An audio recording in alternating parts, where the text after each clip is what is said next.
Here for the next 90 minutes, plenty to talk about between now and 11:30, and it's kind of mixed emotions in here really, because we've seen, maybe apart from Joe, we've seen a disappointing result for Chelsea, but we've seen a brilliant performance from Karim Benzema. And I think sometimes when you work in English football and you cover English teams, you get obsessed talking about their result, but I think we have to start by talking about the man who's scored 37 goals now this season, his best ever return, and there's the most important part of his season still to come. Yeah, and this is the business end, and he's still scoring goals. He shot his team to the top of the league. They're 12 points clear now in the Spanish league, flying in that sense. But he's the talisman, he's the leader now. And again, he stepped out of the shadows from Cristiano Ronaldo. We mentioned before the game, having that humility to be able to sit in the background because he knew and understood what it meant to the team in terms of winning. But as soon as that opportunity comes for him to come out of the shadows and take over this team and take control of it, in all aspects of his game, he's gone up another level. This was a brilliant goal, wasn't it? Oh. Not just this header. You see him here, he gets involved in the game. Thiago has to go with him. Christensen doesn't know where to go. He has a little push at him, and then he just delays his run again. 1-2. Vinicius was too quick for Christensen. That's why he left the field. And this was a brilliant cross. Do you know what, Mac? And the ball as it comes back to him, and he doesn't break his stride. He plays up the outside of his perfect weight, and then carry on his run, and the finish just to guide it in that corner. It was an outstanding goal. Yeah. The difference in the two headers as well. That header there, he's had to put a bit on it. Yeah. And it's just for young strikers watching the game, and not always do you have to use your neck muscles to kind of smash the ball back where it came from, or try and break the bulge the net. This second goal shows you here, you just let the ball hit you, but this is a great move. They get out, they play. We could show you clip after clip of them getting out of situations like that because of the space in the midfield in the first half. But here, yes, Modric gets a bit too much space, you'd say, if you're being overcritical, but then he just goes in here, it's the delivery, and just letting the ball hit your head, but then guiding it into the area and using the pace of the ball.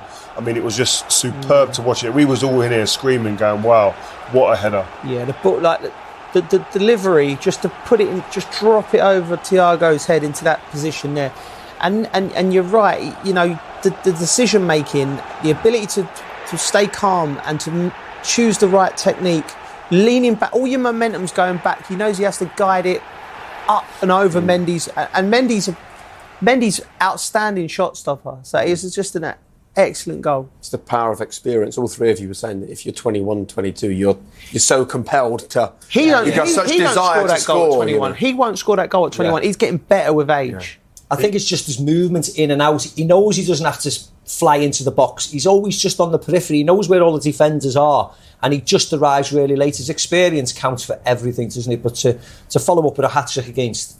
he scored 2 at the weekend to take Madrid clear again. He scored another 3 tonight. After there's 3 against Paris Saint-Germain, he scored 2 away in Mallorca. Yeah. He's just there he missed the Clásico, and you can sort of see why. But every time he sets foot on the pitch, he just looks as if he's going to score goals now. And he's averaging over a goal a game in this year of all years. I mean, it's just superb. At 34, by the way. He's the best number 9 on the planet for me. I mean, we can talk about Lewandowski, great player. Harry Kane's come back into that form we all knew about, great player. But for me, this guy at the moment is another level. He's just phenomenal. He's impacting the game in so many different areas, not just goals, assists, link-up play, taking the sting out of the game, slowing the game down. That's a number 9. That sounds like a playmaker, but that's the number 9 who scored 37 goals now this season.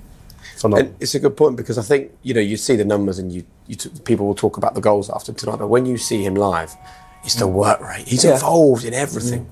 His movement is really clever. At times he just floats out wide, doesn't he, and sort of nearly link hands with Vinicius. But his link-up play with him is excellent at the moment. He knew that's where the danger was. So the fact that he gravitated out there away from Thiago towards Christensen and almost doubled up in the first half, give him a torrid time, and that's where the game was won. It was effectively, yes, we'll talk about the third goal, but the performance in the first half was, as I said, exceptional. That's where the game was generally won for me, because Chelsea couldn't do anything. They're always trying to chase the game then throughout. And I think Ancelotti deserves credit for that, because the way they set up, it wasn't by accident what they were doing, going out and isolating Christensen. He ended up having to come off because he was given that much of a torrid time, because Vinicius was out there, Benzema was coming out there. But I mean, again, tactically, first half they were great. Tuchel shored it up, as Joe said, in the second half, but it didn't amount to enough. By the way, if we get another Spanish announcement in the studio, we'll get you to translate what they're telling us. Yeah. I'm here, I might as well.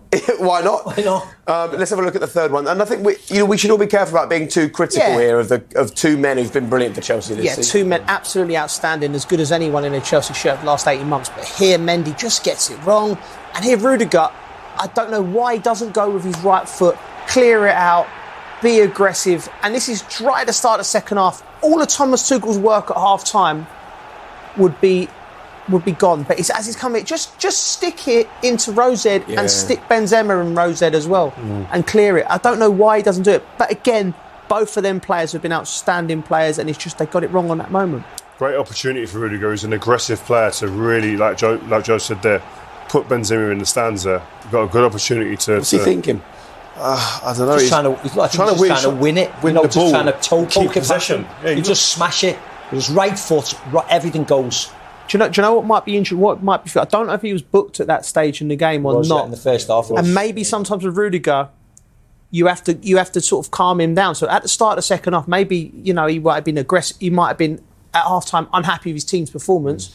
Maybe you'd have been told to calm him down. In that situation, that wasn't a situation for calm. That was a situation for aggression, and he just got it wrong. But it's a good point because he was booked at that point. Yeah. So that may well have played in his mind. Let's get the thoughts of a man who I'm sure will be very happy to return here and pick up a win as impressive as that. Here's Carlo Ancelotti.